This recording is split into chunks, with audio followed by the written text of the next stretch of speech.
question nobody wants to ask openly, but everyone is asking privately.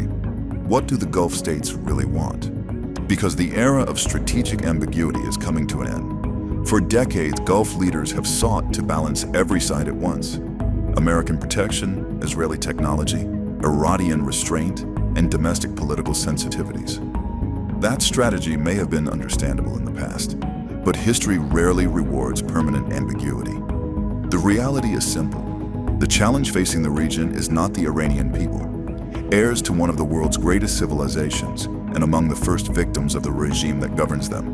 The challenge is the Iranian regime, a regime that exports militias instead of prosperity, missiles instead of opportunity, fear instead of hope, and instability instead of development. And every Gulf capital knows it. They know Israel is no longer isolated. They know America remains the principal security guarantor of the region. They know their young populations are demanding jobs, technology, investment, innovation, and access to the modern economy. The question is no longer whether Gulf leaders understand these realities.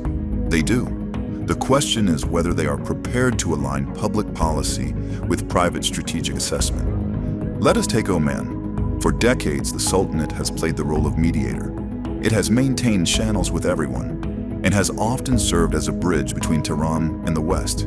There is wisdom in dialogue. There is value in diplomacy. But diplomacy must have direction. Mediation cannot become a substitute for strategic judgment.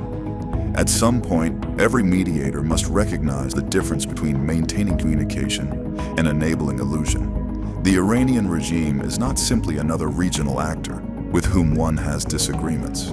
It is a regime that has repeatedly used proxies, coercion, and instability to advance its objectives.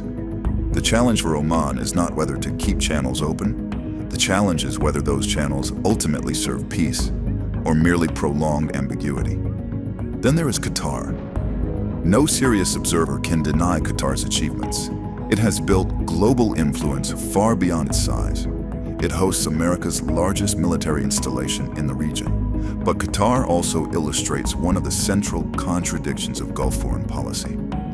Doha depends on the American security umbrella while maintaining a relationship with Tehran. It positions itself as a mediator while often cultivating influence with actors others view as sources of instability.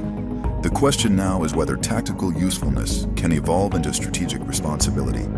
A mediator should help resolve conflicts, and mediators should not become indispensable to the existence of conflict. This is the fundamental question facing Qatar's leadership as the region enters a new era. Saudi Arabia faces a different challenge. The kingdom understands the Iranian threat. Its territory has been attacked. Its energy infrastructure has been targeted. Its sovereignty has been challenged. And yet Riyadh, like others, must balance regional realities with economic transformation, religious responsibilities, and domestic expectations. Saudi leaders know the future cannot be built on confrontation alone, but they also know that stability requires clarity.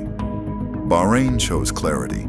Despite its vulnerability to Iranian pressure, it joined the Abraham Accords. That decision was not merely diplomatic, it was strategic.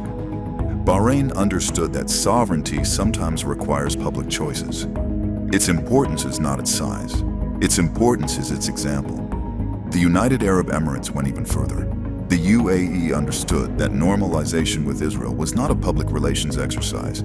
It was a national strategy.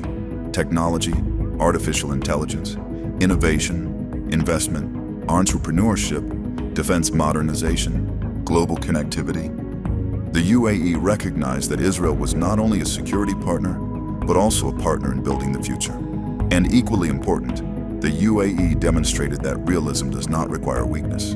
One can pursue openness while maintaining strength. One can seek cooperation without abandoning deterrence. This is why the Abraham Accords matter more today than ever. They were never merely diplomatic agreements. They introduced a new language for the Middle East. Development instead of ideology. Technology instead of militias. Trade instead of hatred. Opportunity instead of permanent grievance. For too long, the region's youth have been offered slogans instead of futures. But dignity is not a slogan. Dignity is education. Dignity is employment. Dignity is entrepreneurship. Dignity is innovation. Dignity is the ability to participate in the modern economy. This is the promise of the Abraham Accords. Israel brings technology, science, agriculture, medicine, entrepreneurship, and innovation. The Gulf brings capital, ambition, infrastructure, and a young generation ready for transformation. Together, they can build something the Middle East has rarely seen, a successful alternative. And that is precisely what the Iranian regime fears most. It does not fear another speech. It does not fear another conference. It fears a successful model, a model where Arabs, Israelis, and eventually Persians cooperate instead of confront. A model where prosperity replaces dependency. A model where opportunity defeats extremism. Today, Gulf leaders understand the threat. They understand Israel's value. They understand America's role. And they understand what their young people want. The problem is no longer analysis. The problem is courage. Because no nation can indefinitely seek American protection, Israeli technology, Western legitimacy, Chinese markets, and Iranian restraint while refusing to make strategic choices. That is not diplomacy. That is evasion. The defining question of the next decade is whether the Abraham Accords become a diplomatic trophy or the foundation of a new regional order. The Iranian regime offers militias, fear, isolation, and endless confrontation. The Abraham Accords offer investment, education, technology, security, innovation, and access to modernity. Every Gulf capital now faces the same choice, and sooner or later, every nation must decide where it stands.